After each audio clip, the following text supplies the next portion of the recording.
House of Ed Tech, Episode 27. This is Teresa Steger, Principal of St. Mary's Catholic School in Rockwood, Michigan. You are now listening to the House of Ed Tech with Christopher Nesi. This episode of House of Ed Tech is brought to you by Today'sMeet.com.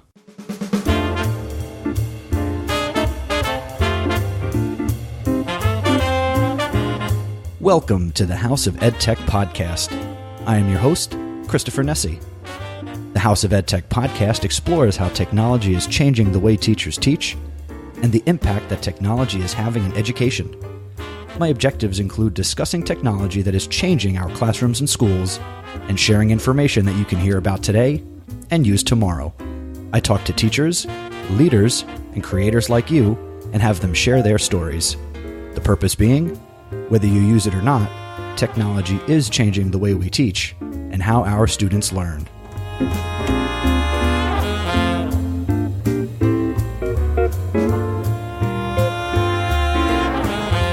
Coming up in this episode, I have my EdTech thought, a House of EdTech recommendation, the House of EdTech VIP, and my featured content in this episode is my conversation with Sharon Plant, a special education teacher and technology director. I'm really excited to share this content, so let's get right to it. And welcome back. It's 2015. 1 year of podcasting is in the books. And wow, thank you so much for everybody who participated in the first ever House of EdTech App Smackdown. It was really great. And I am really very appreciative of everybody who took the time to submit something and send it in for me to play in that episode. If you haven't checked it out, you want to head back over to chrisnesi.com and check out episode number 26. Or if you're in your podcast app, just go to the episode before this one. But I'm happy to be back starting year 2. And let's get right into this. First, I'm really excited for this second year. I have high expectations for the show here in 2015. I look forward to bringing you more compelling interviews and continuing to give you valuable recommendations, all wrapped up in a nice bow with my perspective on it. And I have a blast doing this, so, thank you for tuning in. Before I get to the content and everything, I do want to, again, take a little moment to thank the show sponsor, Today'sMeet.com. Today's Meet is really awesome because it allows you to add the power and convenience of back-channeling to your lesson or your presentation if you're out presenting at conferences.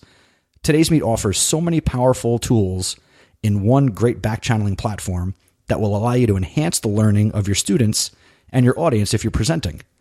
Today's Meet also recently introduced something really cool that I like, and it's called Teacher Tools.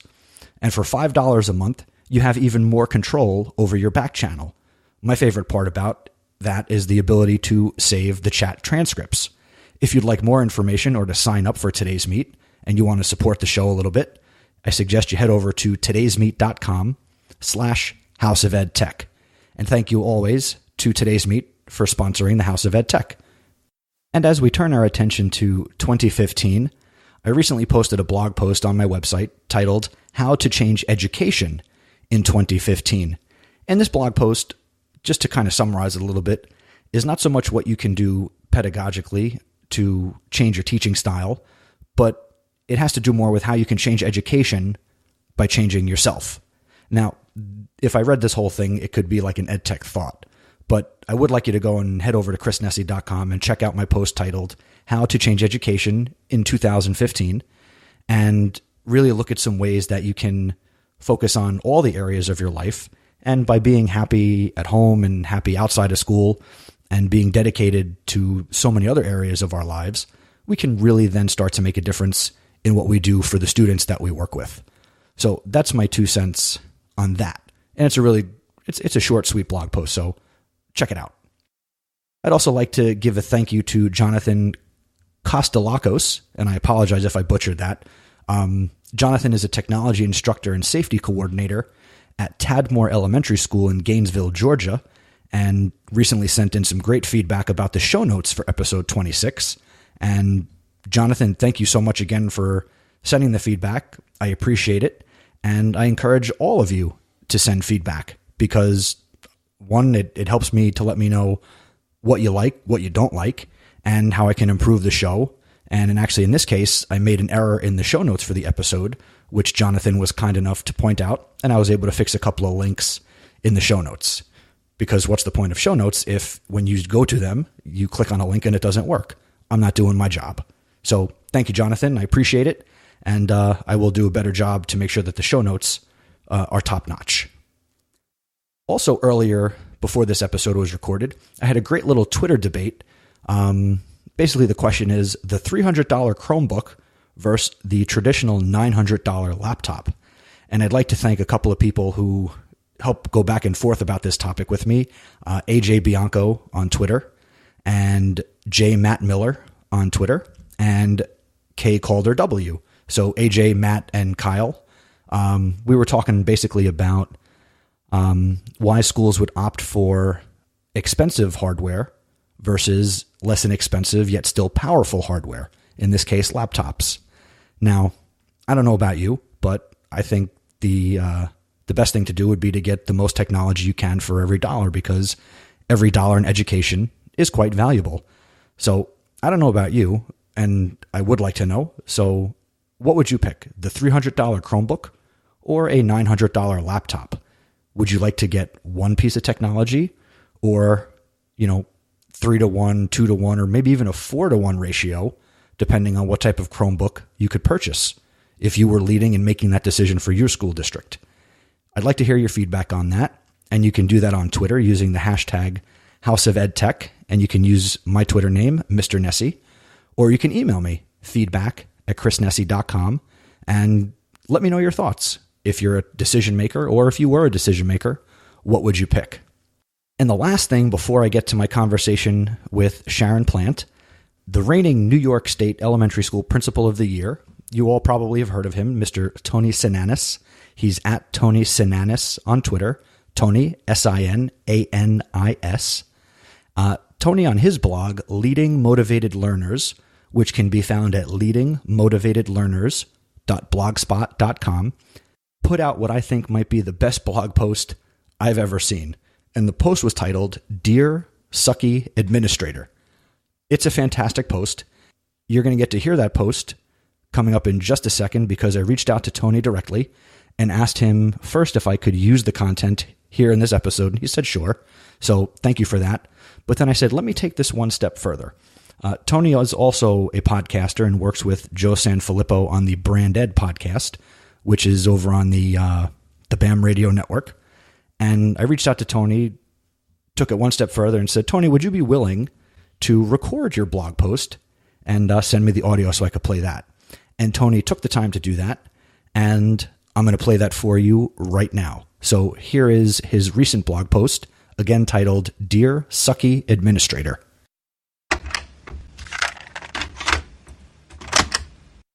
Dear Sucky Administrator, I'm sorry for the choice of words, but you know who you are, and you are pretty sucky at your work as an educator, and specifically as an educational leader. You are the administrator who gives the rest of us a bad name. You are the administrator who perpetuates the us versus them feeling that permeates many a school culture.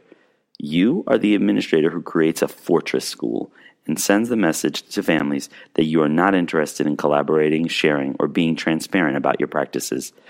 You are the administrator who spends more time in the office pushing papers and doing quote-unquote important work instead of being in classrooms and interacting with students and staff. You are the administrator who does not value relationships with the people around you and is only focused on numbers, appearances, and making yourself look good. You are the administrator who doesn't foster a sense of trust in your school. Basically, you are sucky at your job because you have lost the focus on what matters most in education: kids. Fortunately, it is not too late to turn yourself around and go from sucky to at least halfway decent. Here are some things to avoid in your attempt to exit Suckyville. Number 1, the work of educating children is not about you. It is about creating a space where the educators are empowered to do what is in the best interest of every child. Number 2, do not take yourself so seriously. It is not all about you. Yes, take your work seriously and be passionate about what you do for kids, but remember to smile and laugh, especially at yourself. Number 3, get out of your office and talk to everyone around you. Talk to the secretaries, the nurse, the custodians, the teachers, the teacher aides, the bus drivers, the families, and most importantly, the kids. Number 4, Stop isolating yourself and being so guarded and start sharing and being more transparent in your practices. If you are doing what is in the best interest of kids, then you can be open about it and stand behind your actions, and then being transparent should come easily. Remember, being a successful educator is about relational trust and building social capital. Number 5, stress the learning and not just the leading or teaching. Is effective leadership and instruction, building wide and within classrooms, critical? Yes, but you need to be focused on the learning of your kids, the learning of your staff, the learning of the family members, and your own learning. Number 6, you are not a fixed entity and you have not reached the pinnacle. You still have a lot to learn and a lot to do. You still have a lot to try and many things to fail at within your work. You still have to enhance your craft, and you still have to get better, and remember that you are a work in progress. And if you have a chance, become a connected educator. It will change your world. Number 7, stop implementing zero tolerance policies and rules based on one incident or what could go wrong. Every situation, child, and incident is different, so treat it that way. Treat mistakes as an opportunity to learn and grow and get better.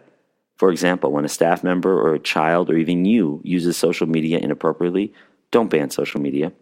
Instead, use it as an opportunity to teach a lesson about digital citizenship and developing a positive digital footprint.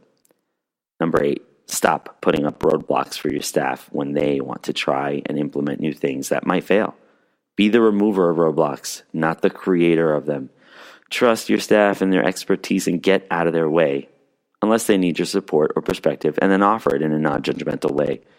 Number 9, stop using faculty meetings as an opportunity to share information that you could easily put in a memo, email, or quick announcement. When you gather the staff, make it worth their time because it is precious. Number 10, remember your work as an administrator is not about you. Your work as an effective administrator is about advocating for the needs of those around you and always doing what is in the best interest of a child. Be the voice for those without one.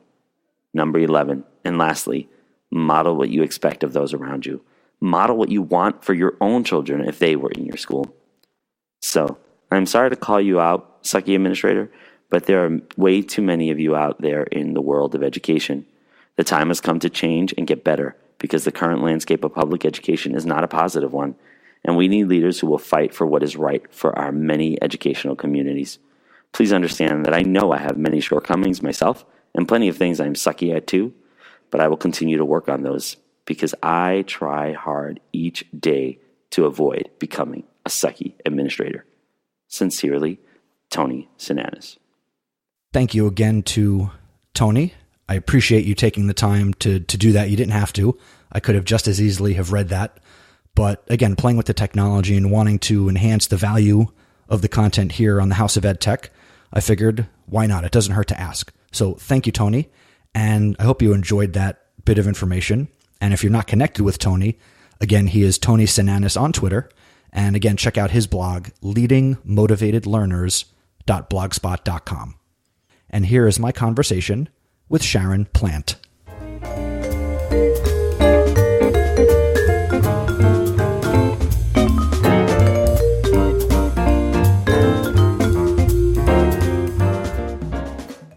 And now, ladies and gentlemen, I'd like to introduce my featured guest for this episode.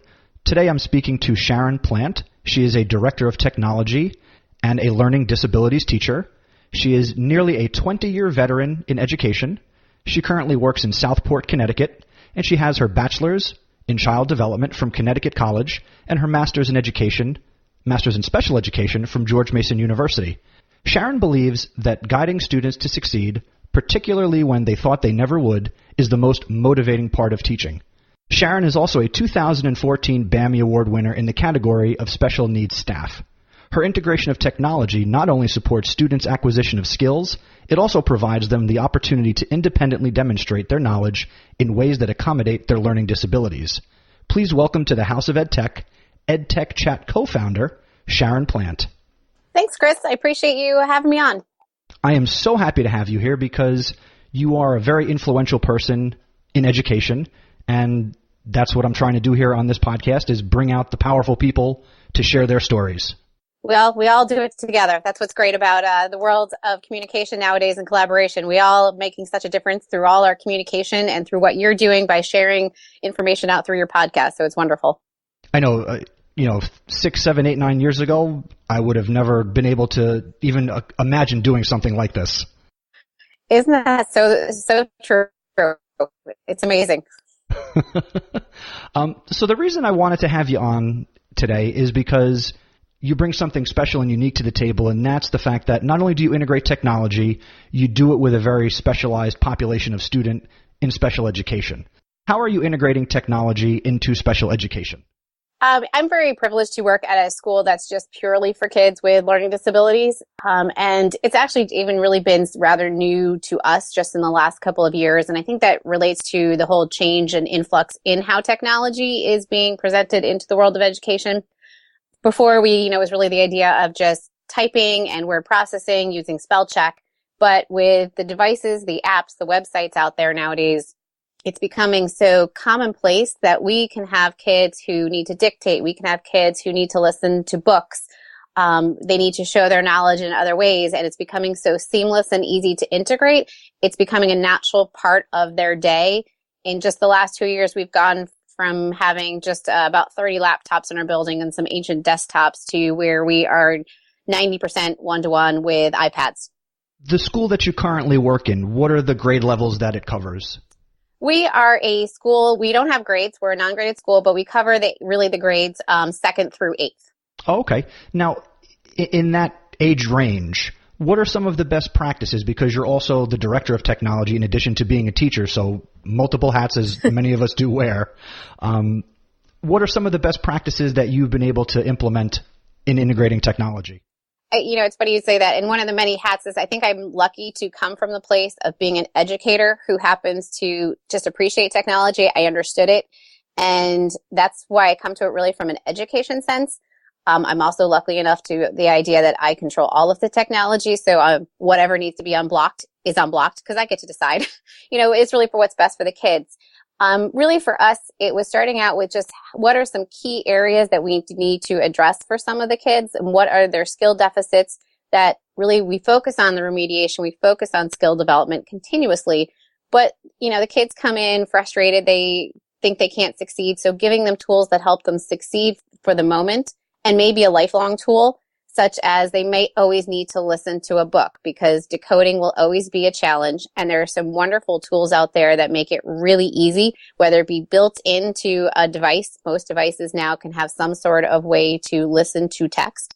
Or it may be that they need to dictate because they have dysgraphia or just even putting ideas down when it comes to that pencil paper task that is even beyond some of the word processing tasks that we just did basically in Word, that we can really integrate many tools that make that process easier and make them feel successful.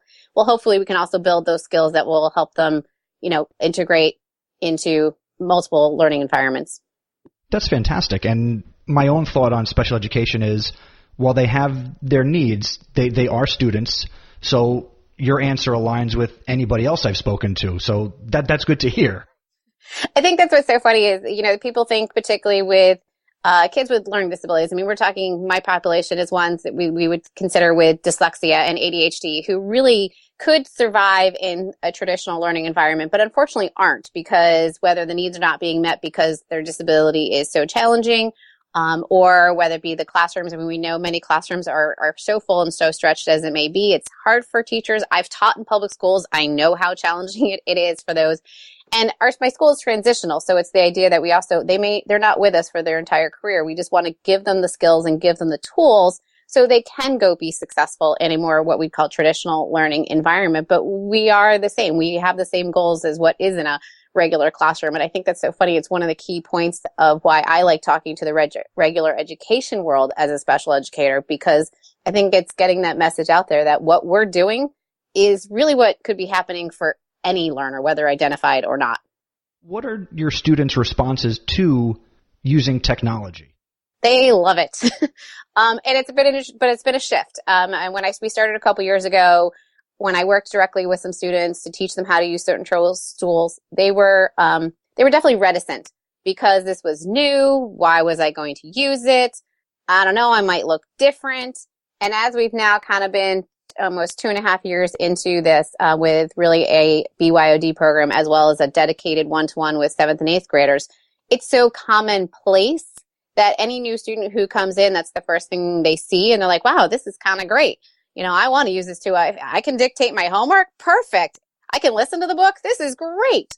So it's really changing their mindsets that the tools are okay. Even our own headmaster is dyslexic. They see him wandering the halls, listening to his emails, dictating his emails. So it's really becomes quite the culture of our building.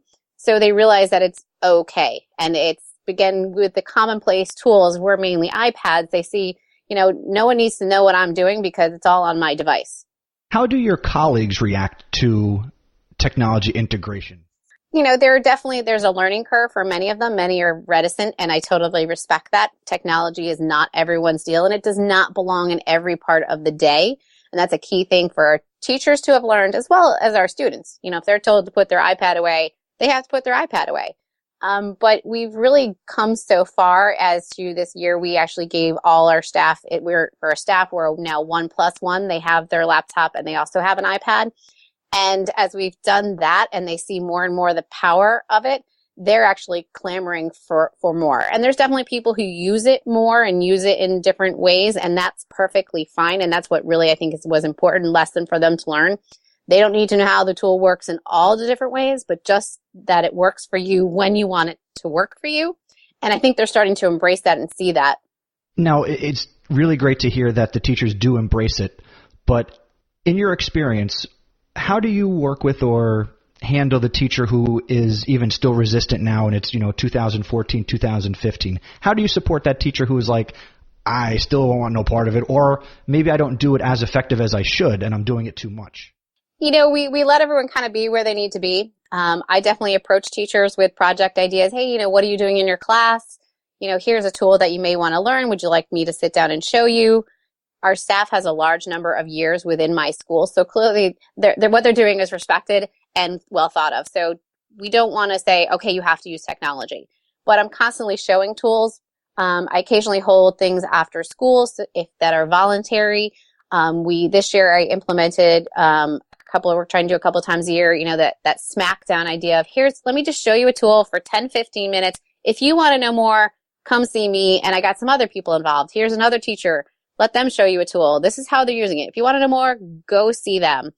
People do catch on. And I even loved this year one of my staff members who doesn't use technology a lot. She tries and does a wonderful job with what she does. And I very much respect what she does. But a new teacher had come in who very much likes technology, but they were conversing and this veteran teacher said, hey, there's this great tool we use. And she introduced the new teacher to it who then sought me out. So it's out there. It's just giving them time and respect. It sounds like the basic philosophy of each one, teach one. Yes. It's kind of, I think it's easy in our school because that's what we have to do with our kids. We're so individualized that it's definitely that mindset of give a little and then step back and let them process and let's see where we can go forward or if we need to go a different direction. We should apply that to our students as well as our colleagues, which, give it to the students, see what happens, give it to teachers, see what happens. And to a point you had made earlier about running things after school, in my own experience, I found teachers don't like to stay after school. So what I've started doing once a week on my own is I run something called Wired Wednesdays. So every Wednesday morning, I'm at school at 7 o'clock. So from 7:10 to 7:20, 7:25, real quick, 15, 20-minute PD. I go over a tool real fast. If teachers come in, they come in. If they don't, they don't. It's my way of trying to give them just that little taste. And then if they want to expand on it, come see me. We could talk more. But here it is real quick. I think that's what's so key is that giving it a moment where they can just come in, hear a little bit. I just had a whole bunch of tools that have come out in the last couple of months that I've learned. And so I put up meetings for after break. And I said, yeah, you're right. Because we have about 15, 20 minutes at the end of our day before we're, allowed to leave. So we have that time we know can be for meetings. And you're right. I put up, it's optional. I said, but here are 3 tools that if you want to come learn. And I had done that with some other tools in the last month and people were interested and they liked because it was casual. If teachers feel they can kind of come and go with it, hopefully maybe they will want to dip their toes in a little bit more frequently to say, I can go in, I can listen. They're not making me use it, but I might learn something or I might find out that this is not for me. So now let's crack you open. Oh boy. And I'd like to go 2 places with this question. What are some of your favorite apps and tools that you use professionally as a teacher that help you teach? And also the second part would be I'd like you to maybe make a couple of recommendations for apps and tools that you use that your students benefit from? Oh boy. They're kind of like, they cross over so much between those kind of things. I mean, for me professionally, where I go every day is Twitter. I, find so much information there. Now gotten onto Voxer just to extend those kind of conversations. I find I learn so much professionally just through those regular conversations between the chats that are out there and the conversations that are going on. I'm very much an iOS person. So my iDevices are mine. That's why I ended up with iPlant. But for myself, one tool that I've been using kind of professionally and is also great for my students is Adobe Voice. If we kind of go back to that PD piece for my staff, Adobe Voice just being a very simple using pictures and voice to put together kind of a presentation. I've done some PD for my staff. They make with Adobe Voice. I've made some short little videos on, hey, they were trying to still figure out the new changes in the Google Drive from the summer. So I put together some short videos and then sent them out so they could look at them when they wanted, could rewatch them. But they're great for my students too, because again, it's just pictures and voice. So if they're struggling with putting together a lot of written language, but they have to do a presentation, this can combine that. They don't have to write it all down. They can speak it, but they can put together a lovely presentation that looks just as good as any PowerPoint and is kind of in some ways for me, more fun to watch. With our kids for reading, one of the big challenges is, again, some of them can't decode at the same level they can comprehend. So a tool that we use, a site, we really starts with a site called Bookshare. And it's any student who is identified as having a learning disability can qualify for free books to be downloaded that provide the text in with a digitized audio voice. And for the iPad, we use it with an app called Voice Dream Reader. It's a wonderful tool that was created actually not for the purpose of assistive technology, but turned into being one by the developer, not really knowing that the path it would go to. But it's wonderful because it has the text. It has some wonderful features that kids can take notes. They can still highlight. They can adjust the text size and margin. So anything visually that they might need, but it also provides it with the auditory feedback. And a lot of our kids really need that at some point. One big kind of path that we've done this year is incorporating the idea of kidspiration and inspiration, both being those mind mapping tools. But there's a great path of workflow that can happen within those apps that the kids can, do the mind mapping with the bubbles, change it into an outline format, and then actually export it into pages, and then take that outline format in pages and just simply turn it into sentences. And it's, rather than retyping or let me print it out and how am I going to get it, which, is hard, particularly with an iPad. It's really just teaching them a basic workflow of here's your ideas.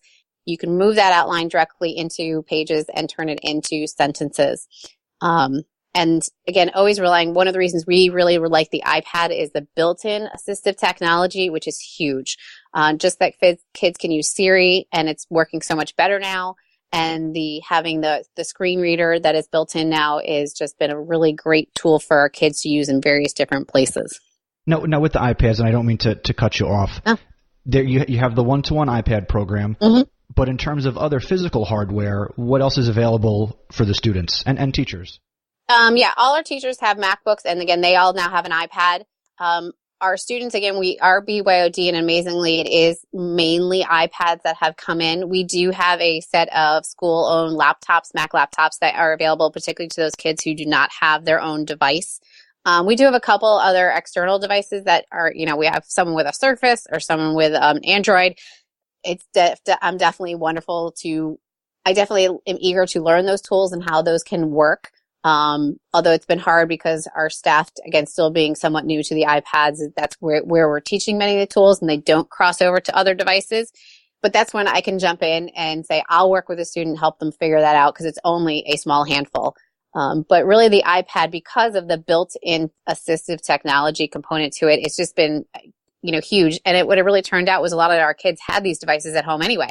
And the parents are really excited to hear, wow, you're teaching my child how to use this not just for games or movies, but really to help their learning. And they've been really impressed with that. And that's a key piece too, is that we've had that parent communication. We've had moments where parents can come in, hear about what we're doing, hear about what their kids are doing, hear about the tools we're talking about and why we're doing it. And so they've been really, gotten on board behind it as well. And I think that's key with obviously so many education initiatives when you have that parental support and, the support of the community to drive it. Yeah. And, with learning disabilities, it's actually, there's such a genetic component that a lot of our parents have come back and said, wow, great. These are also tools I can use for myself because the learning disability runs in the family from somewhere and they're learning the tools that can help themselves.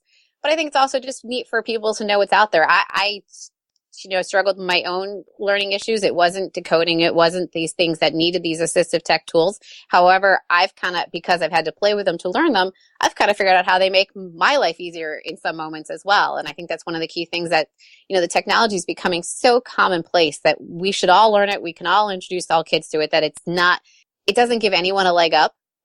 For some kids, it really levels the playing field for accessibility. But it's not the old days where most people didn't have technology. It's there, so why not let every student use it? Because we don't know what their best modality may be to produce what we want them to produce or to learn what we want them to learn.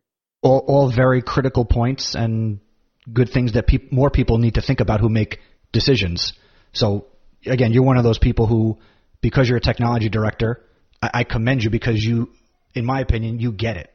You drink the technology punch and you're doing things and you're making a difference that ultimately truly benefits the kids. And it's not just political to say, oh, everything we do benefits the kids and it just looks good on paper. It's really happening. So I love that.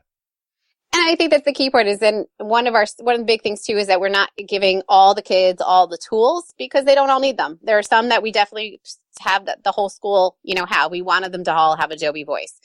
We want them to all use Pages and we want them all to use Kidspiration or Inspiration. But then there are those specific tools that I have specific kids. Again, not every student is listening to text because they don't need it.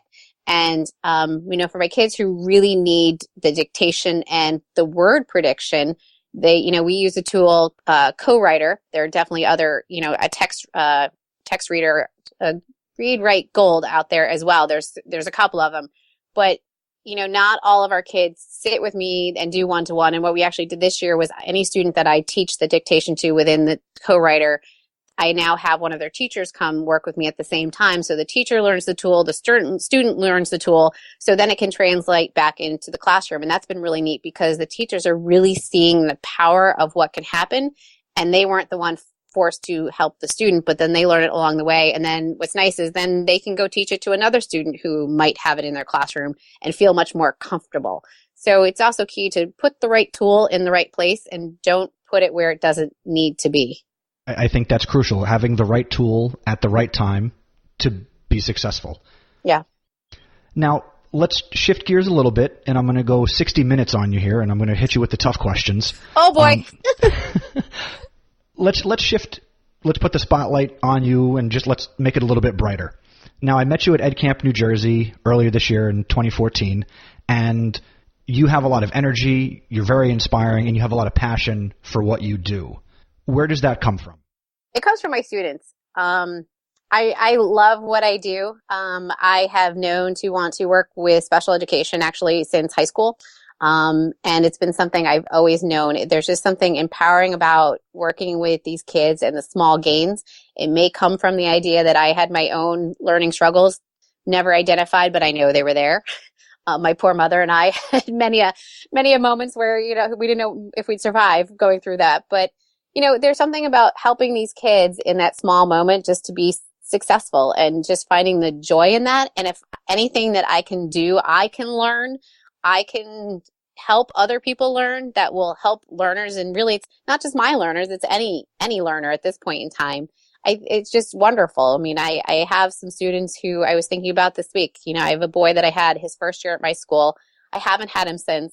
But I made such a rapport with him, when he's having a hard day or needs a moment, he stops in my room. And there's something wonderful about that when you can really make a difference. Or I had a parent of a new student this year who, when I sat down with his daughter and taught her how to use the dictation, she's in 4th grade, extremely dyslexic, has struggled in school. Within 2 months of our school, she's producing work like crazy because we just used a basic tool and you let her use her voice. And that's rewarding just to hear that. So it makes me want to go learn more and help people also know what is out there that can impact the learners. I'm always telling people, I want students to show what they know. And if that can't happen in the traditional sense, let's make it happen in some other sense that's really not so rare nowadays. For those of you that are listening, well, and obviously you're listening because you can hear my voice. This conversation is not only teacher to teacher and educator to educator, but this is also a conversation from one podcaster to another podcaster. Sharon, you are also a member of the BAM Radio Network of Podcasts. Can you talk a little bit about what you do for BAM Radio? Yeah, as a co-founder of EdTech Chat, along with my amazing other people, Susan, Alex, Tom, and Katrina, we had the privilege, a few months after our chat started, to start recording a weekly summarization of our Twitter chat on BAM Radio Network. So it's been wonderful. It's a great platform. I think podcasts are wonderful because it gives people time to listen when they want. I'm always knowing that, I can get in my car and flip on my podcast and catch up when there's, not many other things. I can't sit down and read articles all the time. I also now will be launching after the new year a new podcast with BAM Radio Network purely about learning differently. Now, is this new podcast, or is it something you're going to do solo, or will you have a team? No, it's currently just myself, but just pulling in people, kind of, guests who I right now, people I know that are doing amazing things out in the field. And it's going to focus on a variety of topics. I definitely, working with the dyslexia population, definitely have people in that field that are going to be on and sharing their information and resources they may have.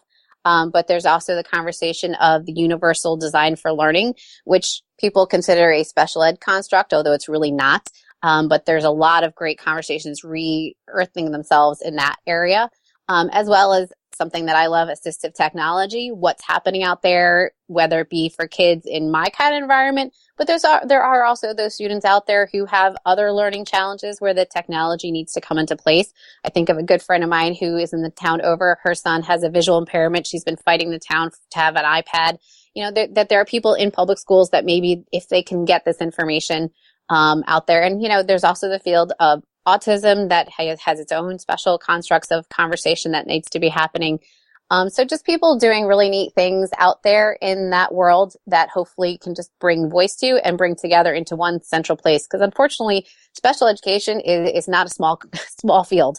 It definitely encompasses many things. But again, I think it's becoming so much more level with the ideas of some of the things that are happening in all these places that can be great for everyone to hear. So you said it's going to start. Now, I don't know when our conversation right now is going to fit into into my schedule, but do you have an idea? You said in January, but any idea when it's really going to get off the ground and launch? Yeah, I've recorded a few already. They're in the process of redoing the BAM Radio Network website for 2015.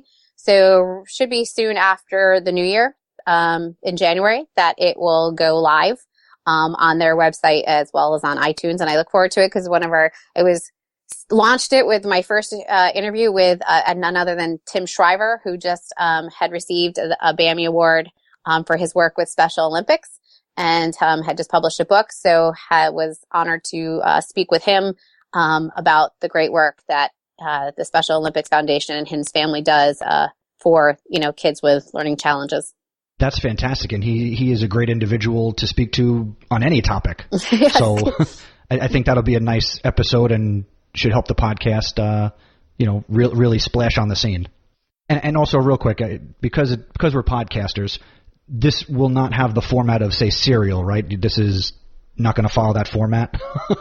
No. Okay. That would be fun. I've debated changing the format of this show, but I don't think that would work quite as well for this. Not so much the theme and murder and stuff, but. Well, you never know. But that one sounds really, that one's kind of cool. Maybe we'll take, a little offshoot. Maybe you and I can collaborate and we'll come up with our own little kind of, theme on that one and make our own. EdTech Serial. Oh boy, that could be really interesting. What happened to the iPad as it?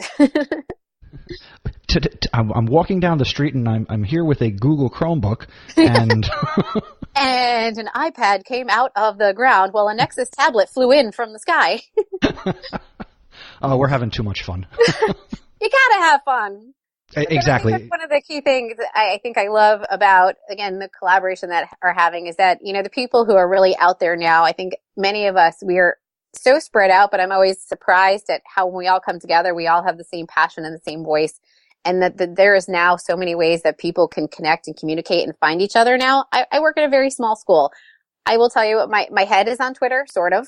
And a couple other people are, but what I do, they think is nuts. That I go to these ed camps and, have conversations with people that, I barely know according to their minds but there's passion. And I love that people like you and that other people who are out there like this, it's just connecting the passion because we all have such passion that is wonderful, not just as educators, but what we can bring to our students. And I think that's just what's so key to any area of education, just keeping that passion and finding those people who have that same conversation, because if we can keep our passion going, it's definitely the best for our students. I can't disagree, and I couldn't agree more, because we live in a world where we're not just a phone call away, we're a tweet away, a Vox away, a Skype call away, a Google Hangout away, pick your poison. So it's a great world and a great time that we're living in for education. I want to thank you again for taking time to come on to the podcast here with me. Before I let you go, where can people connect with you, pick your brain, ask you lots of questions at all hours of the day? And I am always up at all hours of the day. On Twitter, I am at iPlant, IPLANTE. That's actually my Voxer as well. I'm definitely active in both places. My current website for my blog is iplants.com. But keep an eye out for, again, after the new year, launching the Learning Differently website that I'll be collaborating with others on, and a new Twitter component that I'm hoping to separate. I definitely muddy the waters of technology and special education and regular education and everything that I do. But I'm hoping to kind of take some of that special ed side and the assistive tech side and put it in a whole nother avenue while keeping going the others. Because unfortunately, none of us have an interest really, I think, in one place. But definitely can always find me on Twitter at any time, because when you have those 2 a.m. wake up brainstorming sessions, I call them, I'm always checking Twitter. And do you ever jump in on the Breakfast Club chat? I love the Breakfast Club chat. I don't hit it as much as I like. It always depends on the morning. But yes, I'm definitely a participant of the BFC 530 hashtag. And it's a great chat. I was honored to actually moderate it, if you can call it that, because it's a one question chat. But did that a couple weeks ago on Learning Differently. But if people haven't done it, and you can get it at 5:30 on Eastern time, but they also do it at 5:30 Central time, so 7:30 Eastern time. It's really an inspirational way to kind of get your day started. It's quick conversation, but really such an amazing group of people. I'm on their Voxer group as well, and it's kind of when you're having that really rough day. These are people that are just so positive, and I think that's really the idea of what they created it for. It was just create it positive. It's not about a specific topic. It's, it can be about, what's going to be a kindness thing for a day. Had one recently where they said, how can we have kindness among our staff? And out of it came many of us I went in that day and started a secret, putting stars in people's boxes with a cute little note and then saying, hey, can you pay it forward to somebody else? And I know somebody else took it from that and at their school and had a high five thing that they drew on a piece of paper and spread it around. So I think it's one of the things we always get good ideas from collaborating with others. So whether it be at 5:30 in the morning, 2 in the morning, or wherever, I think it's great that people are sharing ideas, because that makes us better educators and always makes our classroom stronger. Although if you're already having a bad day at 5:30 in the morning, there's no Twitter chat that's going to help you. I disagree with that one. This one always does, because they're such positive people. And if not, you go to Cybrary Man's website, because he's got a page for that, I know. I'm sure it's probably like cybraryman.com/behappy. Exactly. And if Jerry's listening, if it's not there, it is now. Well, it's probably there, because he has a page for everything. I tried to challenge him, but it doesn't work. Thank you again, and you are one of the guests. Well, I mean, all my guests are always welcome to come on anytime, so I do look forward to seeing you at future conferences and having you back on the show. I appreciate that, Chris, and so appreciate the opportunity to chat and share. And again, I love what you're talking about all the time, so it's just wonderful to be able to collaborate on that together. Awesome. We'll talk to you soon. Sounds good.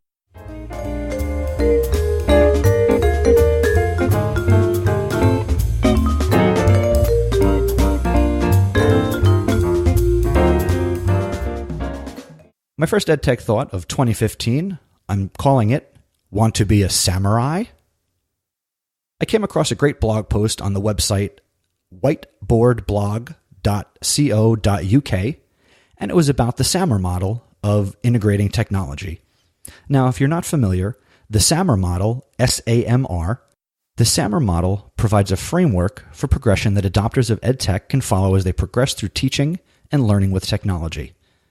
This model is the development and work of Dr. Ruben Puentedura. Using the provided structure, teachers can easily see how technology can impact the teaching and learning in their classroom. I found a great little clip online called SAMR in 120 Seconds. Let's take a listen to this audio, which goes through what SAMR means. The SAMR model is a framework that provides a lens for viewing technology integration in the classroom. The first level is substitution, or the idea that a block is a block no matter where it is or how you access it. This would be like using Google Docs as any other word processor. The new tech replaces the old tech, but it does not change the task. The next level is augmentation. At this level, the tech is still a substitute, but provides more functionality as students work to complete the same task. The ability to share your Google Doc in one click and the fact that it saves to the cloud automatically and provides you access from anywhere is an increase in functionality. The next level is modification. Here the ball really gets rolling because the technology is used to redesign parts of the task and transform student learning. Students collaborating on one Google Doc and using the comment feature to provide instant feedback is an example of modification. The final level of SAMR is redefinition. At this level, we're able to design and create new tasks that were once unimaginable. By shifting our perspective from technology just being another block or substitute, we're able to truly start imagining the possibilities. An example of redefinition would be connecting to a classroom across the world through students sharing Google Docs. They would each write their own narrative of the same historical event, using the chat and comment section to discuss the differences. Then students would use the Voice Comments app to discuss the differences they noticed and embed this in their class website as a culture walk. To recap, substitution is the same task, new tech replaces old tech. Augmentation is the same task, but the tech increases functionality. Modification, we're able to redesign parts of the task. Redefinition, we're able to create new tasks once unimaginable. As we move from substitution to redefinition, we're moving from enhancing to transforming student learning. I've got the link to the blog post in the show notes, and also I have the video embedded if you'd like to check that out. It's really well done, simple, literally 120 seconds, and I think this is a fantastic way to really think about how you're integrating technology in your classroom. It seems really easy. It's something that I'm trying to stick to. Well, not really stick to, but I have it in the back of my mind when I'm integrating tasks in my classroom. So I guess it's also kind of like a recommendation. So check out SAMR, check out this blog post, and if you have thoughts on how you're integrating technology, obviously send me that feedback. Again, the email, feedback@chrisnesi.com, is quick, and you can also send me your thoughts about SAMR on Twitter, and just use the hashtag House of Ed Tech.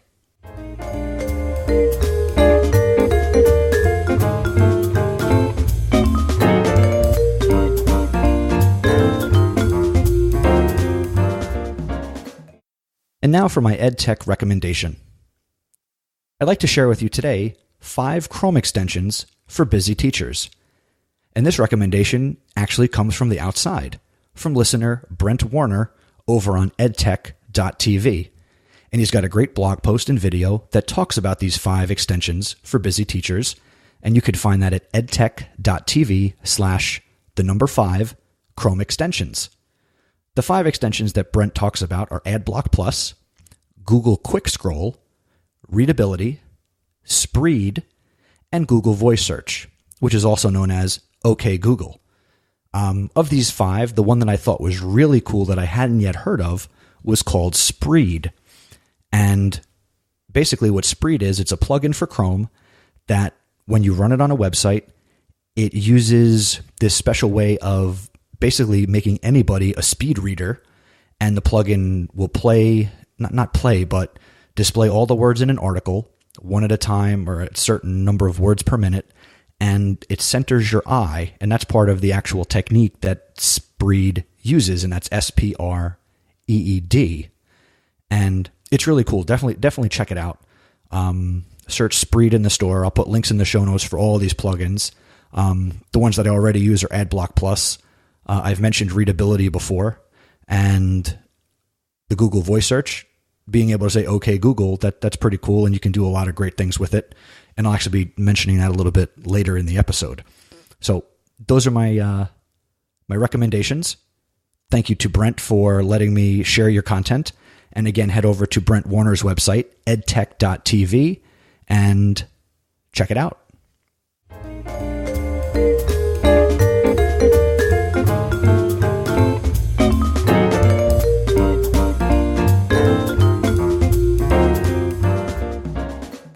And now it's time for the first House of EdTech VIP of 2015. Congratulations to Josh Gauthier.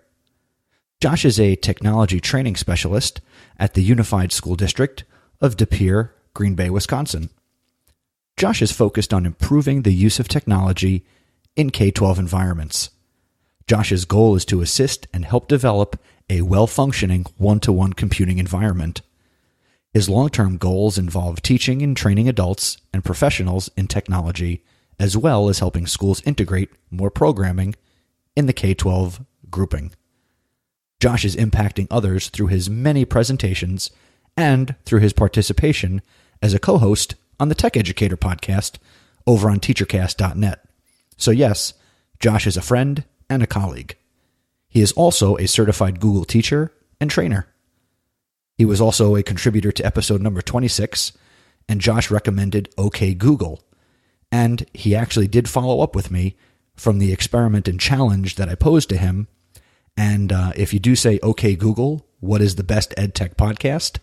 you should find that the House of EdTech ranks number 1.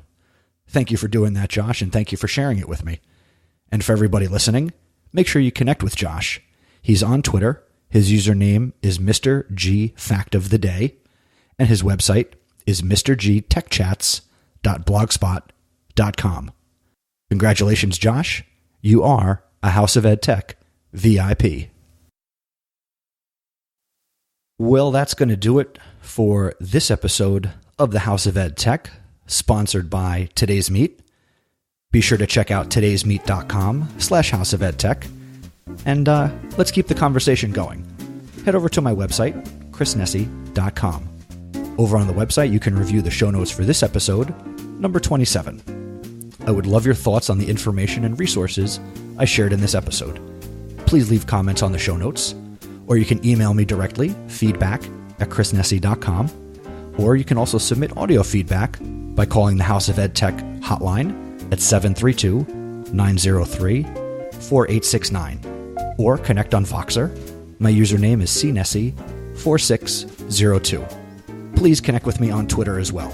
My username is Mr. Nessy, MRNESI. And if you'd like to ask questions, make suggestions, anything having to do that you listen to this podcast, just throw in the hashtag House of EdTech, and that will stand out to me in TweetDeck. If you enjoyed the House of EdTech, please rate and review the podcast in iTunes. Your 5-star rating and positive review will help keep the House of EdTech front and center for others to discover and enjoy. Recently, I had some reviews submitted by Derek Larson, who wishes that I produced a weekly show instead of a bi-weekly show. Derek, as much as I'd like to, I am going to have to stick with the bi-weekly schedule for now, but one never knows what can happen later this year. And also thank you to Jeff Bradbury, who also submitted feedback for the show. I appreciate the work that I do with Jeff, and I'm glad he's a listener to the program and took some time to leave some positive feedback. Thanks for all your help there, Jeff. And you can also support the show through patreon.com. If you go over to patreon.com/House of EdTech, that's patreon.com. And I'd like to thank my first patron, Jeff Herb, who is a patron of the show. Jeff, thank you so much for your contribution. Every little bit helps. And basically, if you go over to patreon.com/House of EdTech, you can, basically in a word, you can pledge money for the content that I'm producing. whether it's, $1, $5. Every little bit helps in terms of being able to put together the best program that I can, whether it's hosting or some of the technology that I use to put together the show. So if you want to say thank you, this is one way that you can do it. The next episode of the House of Ed Tech is going to air on January 25th, 2015, and I look forward to sharing that special content with you when the time comes. With that being said, I hope everybody had a very happy holiday. I hope you're off to a great start here in the new year, and that 2015 can be your best year ever. Thank you for listening, and remember, using technology isn't difficult. Just give it a try.